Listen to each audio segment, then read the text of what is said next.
प्रेरणा की online education system में आप सब लोगों का स्वागत है। तो आज हम लेके आए हैं एक नया टॉपिक जिसका नाम है एक समान विद्युत क्षेत्र के अंदर स्थित द्विध्रुव में उत्पन्न बल व बल आघूर्ण की अपन बात करेंगे। ठीक है, तो हमें क्या करना है कि एक समान विद्युत क्षेत्र में उपस्थित एक द्विध्रुव को रखा है जिसके अंदर अपने को बल और बल आघूर्ण का मान ज्ञात करना है। तो एक बात तो क्लियर है कि एक समान विद्युत क्षेत्र का मतलब अपन ने जब विद्युत क्षेत्र रेखाएं डिस्कस की थी तब बताया था कि एक समान विद्युत क्षेत्र का मतलब है कि वहाँ पर ऐसा क्षेत्र जहाँ पर विद्युत क्षेत्र का मान सभी जगह पर समान हो, उसे ही अपन क्या बोलते हैं, एक समान विद्युत क्षेत्र कहते हैं। ठीक है, तो इसके अंदर अपने को बल निकालना है और बल आघूर्ण का मान निकालना है। तो चलो करते हैं इसको अपन। तो मान लिया अपने पास एक समान विद्युत क्षेत्र है, ये रहा। बताया था अपन ने कि एक समान विद्युत क्षेत्र के लिए जो विद्युत क्षेत्र रेखाएं एक दूसरे के समांतर व समान दूरी पर होंगी, तो ये एक समान विद्युत क्षेत्र है, ई है। इसके अंदर हमने क्या किया कि हमने एक द्विध्रुव को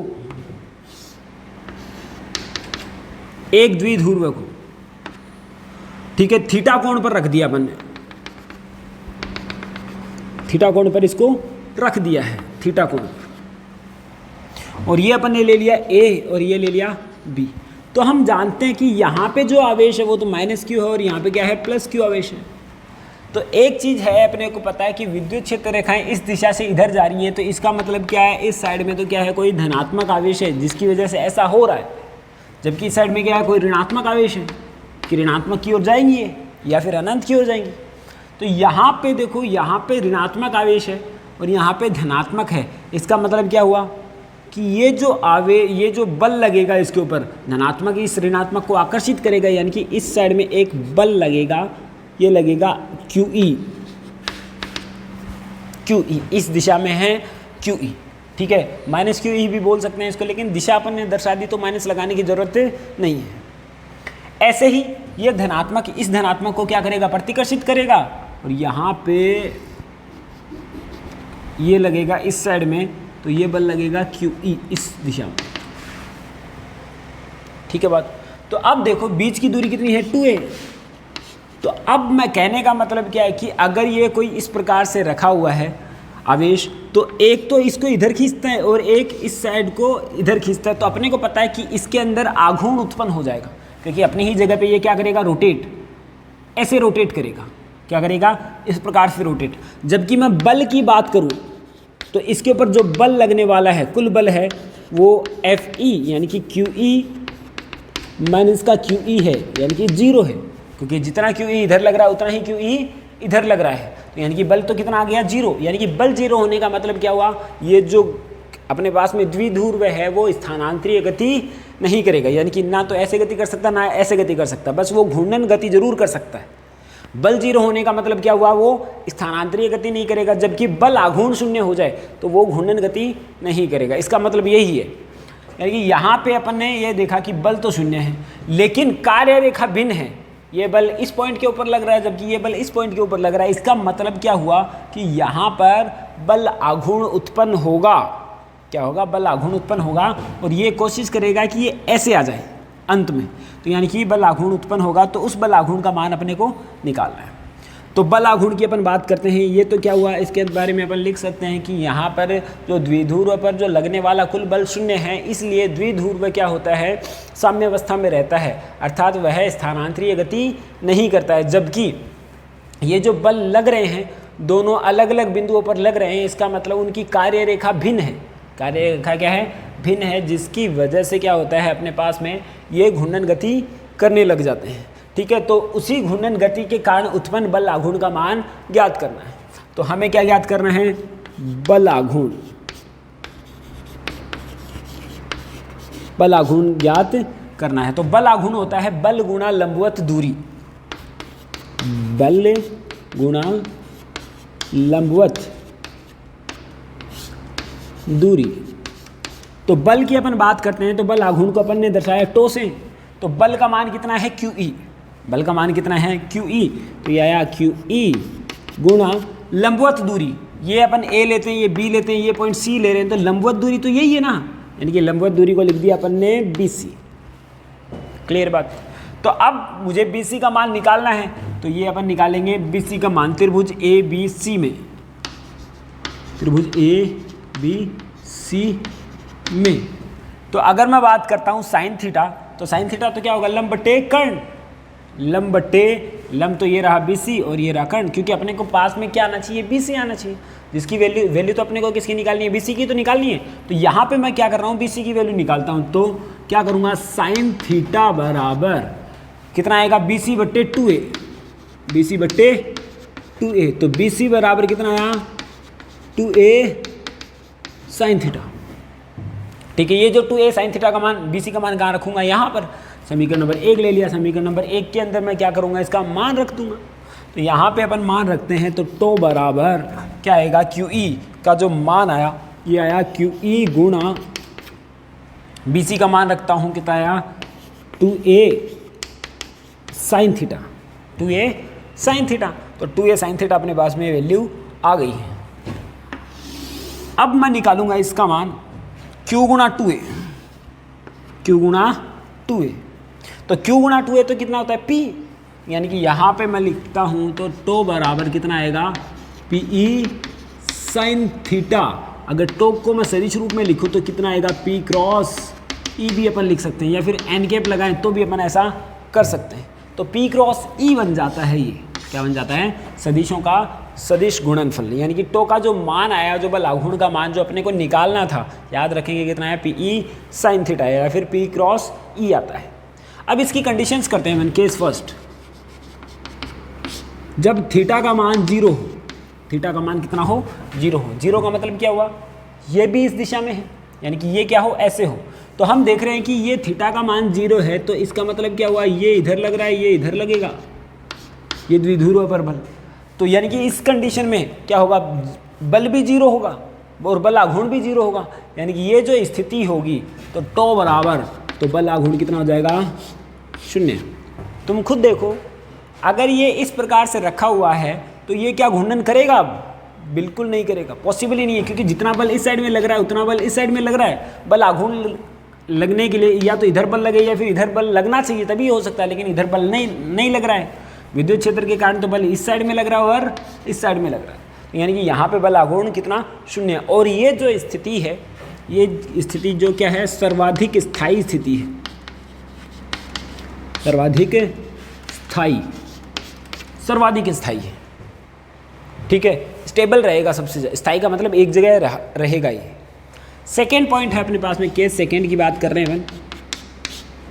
केस सेकेंड है जब थीटा का मान 90 डिग्री हो, थीटा का मान 90 डिग्री हो, तो थीटा का मान अगर 90 डिग्री हो तो साइन 90 की वैल्यू तो कितनी होती है, 1। तो यानी कि टो बराबर कितना आया, पी ई, टो बराबर कितना आया, पी ई, जो कि मैक्सिमम होगा,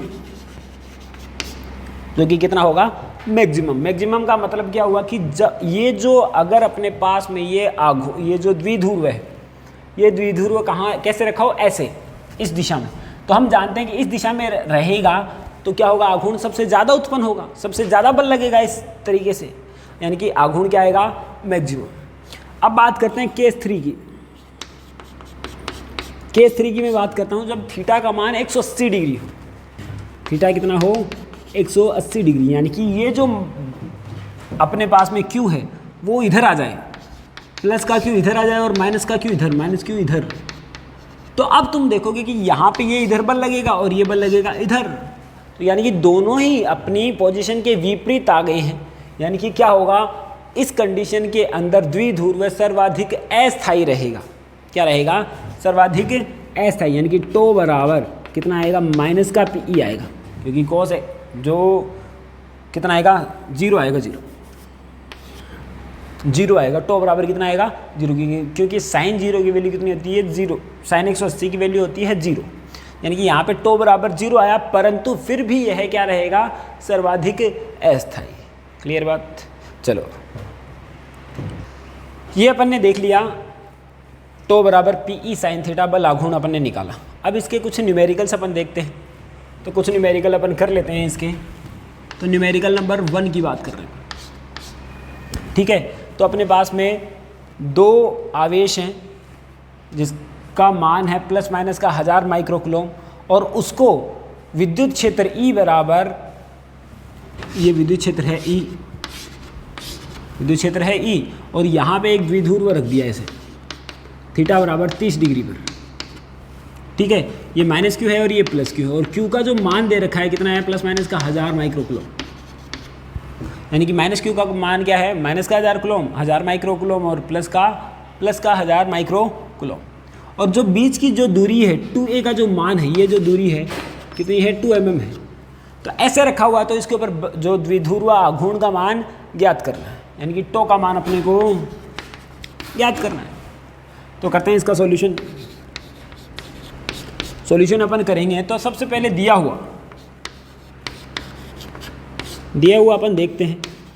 तो दिया हुआ क्या क्या है अपने पास में, एक तो है Q का मान, Q बराबर 1000 माइक्रो कूलम, 1000 गुणा 10 की घात माइनस का 6 कूलम, यानी कि कितना आया, Q बराबर कितना लिख दूँ सीधा ही मैं, 10 की घात माइनस का 3 कूलम। और क्या दे रखा है, 2a का मान भी दे रखा है। 2a का मान कितना है, 2 mm, यानी कि 2 गुणा 10 की घात माइनस का 3 मीटर। क्लियर बात। तो ये आया। थीटा का मान दे रखा है कितना, 30 डिग्री, थीटा का मान है 30 डिग्री। तो मैं निकाल सकता हूँ टो बराबर PE साइन 30 डिग्री आएगा। तो P का मान नहीं है लेकिन अपने पास, देखो तुम यहाँ से P का मान नहीं है, तो P का मान मैं निकाल सकता हूँ, कितना आता है, P बराबर Q गुणा 2a। तो देखो यहाँ पे ये तो आया P, और Q का मान कितना है, 10 की घात माइनस का 3 गुणा 2a, बीच की दूरी कितनी है, 2 गुणा 10 की घात माइनस का 3। तो कितना आया बोलो, P बराबर 2 गुणा 10 की घात माइनस का 6 कूलम गुणा मीटर। तो यहाँ से मैं वैल्यू निकाल सकता हूँ। तो टो बराबर P का मान कितना है, 2 गुणा 10 की घात माइनस का 6, 2 गुणा 10 की घात माइनस का 6। और E का जो मान है, E का मान भी दे रखा है, सॉरी E का मान अपन ने बताया नहीं। और E का मान दे रखा था विद्युत क्षेत्र, जिसका मान था अपने पास में 15 गुणा 10 की पावर 4 न्यूटन अपॉन में कूलम, इस क्षेत्र का मान। तो E का मान भी है अपने पास में, E का मान कितना है, 15 गुणा 10 की पावर 4। अब साइन 30 का मान कितना होता है, 1/2, कितना आया, 1/2। तो अपन कैंसिल कर देते हैं। तो यहाँ पे आएगा टो बराबर, तुम देखोगे कि आया 15 गुणा 10 की घात माइनस का 2 न्यूटन गुणा मीटर, और यही इसका मान आ जाता है। ठीक है बात। अब अपन करते हैं दूसरा क्वेश्चन नंबर 2। तो क्वेश्चन है अपने पास में कि एक विद्युत क्षेत्र E जिसका मान है 3 गुणा 10 की घात 7 न्यूटन अपॉन में कूलम है, उसके अंदर एक द्विध्रुव रखा जाता है जिसके जो आवेश हैं, उसके आवेश हैं प्लस माइनस का 5 माइक्रो कूलम, ठीक है कि नहीं। और जो बीच की जो दूरी है 2a का जो मान है वो भी दे रखा अपने को, वो दे रखा है 2 सेंटीमीटर। तो क्या ज्ञात करना है, तो मैक्सिमम ज्ञात करना है, अधिकतम ज्ञात करना है, अधिकतम। और अधिकतम के लिए अपन ने फॉर्मूला निकाला था सिर्फ PE, क्योंकि साइन 90 आता है उसके अंदर। तो कितना आएगा, टो मैक्सिमम PE अपन निकालेंगे। तो Q दे रखा है, E दे रखा है, 2a दे रखा है, अपने को निकालना क्या है, P। तो निकाल लेते हैं P। तो यहाँ से तुम देखोगे तो P बराबर होता है Q गुणा 2a, Q गुणा 2a। तो Q का मान तो कितना है, प्लस माइनस ये आया 5 गुणा 10 की घात माइनस का 6, 5 माइक्रो कूलम है। और जो बीच की दूरी है कितनी, 2 सेंटीमीटर। तो यहाँ से कितना आएगा, 2 गुणा 10 की घात माइनस का 2। और यहाँ से तुम देखो P बराबर कितना आएगा, 10 गुणा 10 की घात माइनस का 8, यानी कि P बराबर 10 की घात माइनस का 7 कूलम गुणा मीटर। मान रख देता हूँ अभी यहाँ पे। तो टो मैक्सिमम मुझे निकालना है, तो टो मैक्सिमम निकालना है। तो P का मान बोलो कितना, 10 की घात माइनस का 7, और E का मान कितना, 3 गुणा 10 की घात प्लस का 7, 3 गुणा 10 की घात प्लस का 7। तो यानी कि यहाँ पे जो वैल्यू आती है कितना आता है, 3 न्यूटन इंटू मीटर, और आंसर। ठीक है बात। तो अब हम देखते हैं चैप्टर के लास्ट टॉपिक की ओर। इससे पहले अभी अपन ने क्या किया, कंप्लीट कर लिया था द्विध्रुवीय अगर अपन ने एक समान विद्युत क्षेत्र के अंदर रखा है तो उसके अंदर बल लागू अपन ने निकाल लिया है, ठीक है कि नहीं, जो कि आता है टो बराबर PE sin थीटा, और उसके कुछ अपन ने न्यूमेरिकल्स भी कर लिए, ठीक है। तो अब हम देख रहे हैं जो कि लास्ट टॉपिक है किसका, पहले चैप्टर का, विद्युत क्षेत्र वाला जो चैप्टर है उसके लिए। तो इसके लिए एक बात बता दूं आप लोगों को कि विद्युत क्षेत्र जो विद्युतदर्शी है एक ऐसा यंत्र होता है जिसकी सहायता से हम क्या करते हैं, पता लगाते हैं कि वस्तु के ऊपर आवेश कितना है, अंदाज़ा लगाते हैं। पता तो नहीं बोल सकता, एग्जैक्ट पता तो अपन नहीं लगा पाते हैं, लेकिन अपने को आइडिया लगाना है कि कितना का आवेश है। क्योंकि सबसे बड़ी प्रॉब्लम तो क्या है, ना तो अपन आवेश को देख सकते हैं, तो पता कैसे लगाएं, ये भी तो दिक्कत है अपने पास में कि आवेश का पता ही नहीं है किसी बॉडी के ऊपर है या नहीं है। अगर है, पता भी चल गया कि है या नहीं है, प्रतिकर्षण से अपने को पता चल गया कि आवेश है, लेकिन कितना है पता कैसे लगाएं, कोई तुला तो है नहीं इसके लिए। तो इसके लिए एक युक्ति बनाई गई है जो कि आवेश का लगभग अनुमान लगा लेती है कि इतना होना चाहिए। एग्जैक्ट वैल्यू कोई भी नहीं निकाल सकता है, आवेश के मान को एग्जैक्ट कोई भी नहीं नाप सकता है, इस वजह से उसको मूल राशियों में नहीं गिना जाता है, जबकि मूल राशियों में इसको गिना जाना चाहिए था धारा की बजाय। क्योंकि धारा तो क्या है अपने पास में आवेश से मिलकर बनी है, और आवेश जो है पहले आया था, तो आवेश को मूल राशियों में गिना जाना चाहिए था। लेकिन उसके साथ में दिक्कत क्या है, उसको कोई भी एकदम एग्जैक्ट मेजर नहीं कर सकता है, इस वजह से उसको मूल राशियों में नहीं गिना जाता है, इसलिए उसका अनुमान ही लगाया जाता है। तो अनुमान लगाते हैं अपन किसका, विद्युतदर्शी की सहायता से किसी वस्तु पर आवेश कितना है उसका अनुमान लगाएं, ठीक है बात। तो चलो देखते हैं क्या होता है। तो सबसे पहले अपन बात करते हैं कि एक इसके अंदर क्या होता है, एक जार होता है, एक अपन ने जार लिया है इस प्रकार से, ठीक है, और इसके अंदर जो क्या कर रखा है, इसको अंदर ऐसे बंद कर रखा है कि अंदर जो है क्या है, निर्वात है।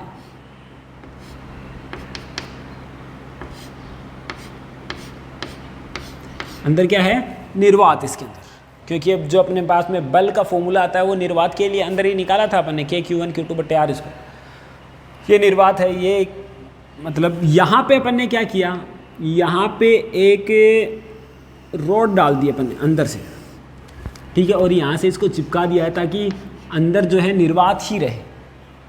अब रॉड डाल दी अपन ने और इसके ऊपर लगा दी डिस्क,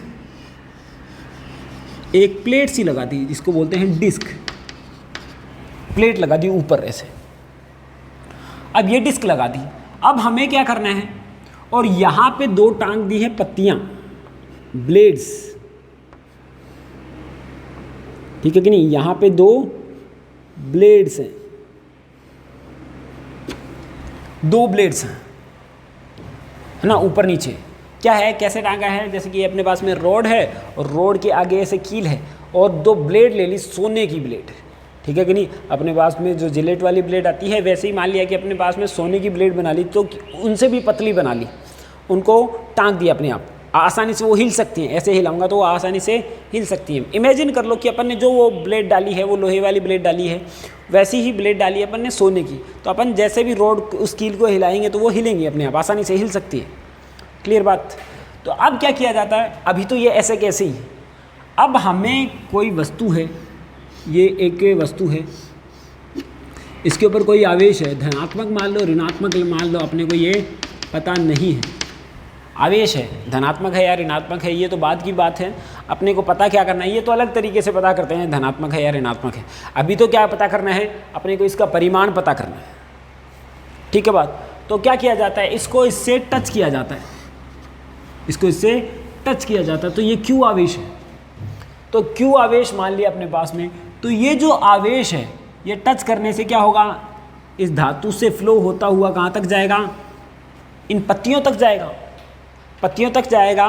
तो जैसे ही ये तब तक फ्लो होता रहेगा, और ये इनका जो अवशोषित जो क्षमता है, यानी कि जो सोना है उसके ऊपर सबसे ज़्यादा आवेश आ सकता है, उसका नाभिक भारी होता है।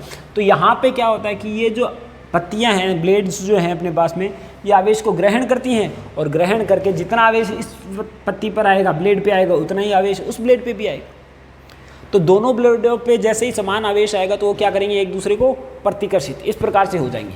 यानी कि एक ब्लेड तो चली जाएगी ऐसे और दूसरी ब्लेड हो जाएगी अपने पास में ऐसे। ये बड़ी मैंने दिखा दी है इसको करके, लेकिन एक ब्लेड ऐसे हो जाएगी और बीच की दूरी r मान ली, ठीक है कि नहीं। और यहाँ पे आवेश आ गया कुछ, तो अब प्रतिकर्षण हो रहा है, बीच की दूरी आ गई अपने पास में, तो बल का मान अगर अपने को पता हो, इन दोनों का बीच में बल ज्ञात कर लिया जाता है F, तो हम क्या कर सकते हैं, अपन जानते हैं एक फॉर्मूला होता है K Q1 Q2 बटे R², और दोनों के ऊपर आवेश तो बराबर ही होगा, क्योंकि जितना आवेश इस ब्लेड पे आएगा उतना ही आवेश इस ब्लेड पर भी आएगा, तो KQ² बटे R²।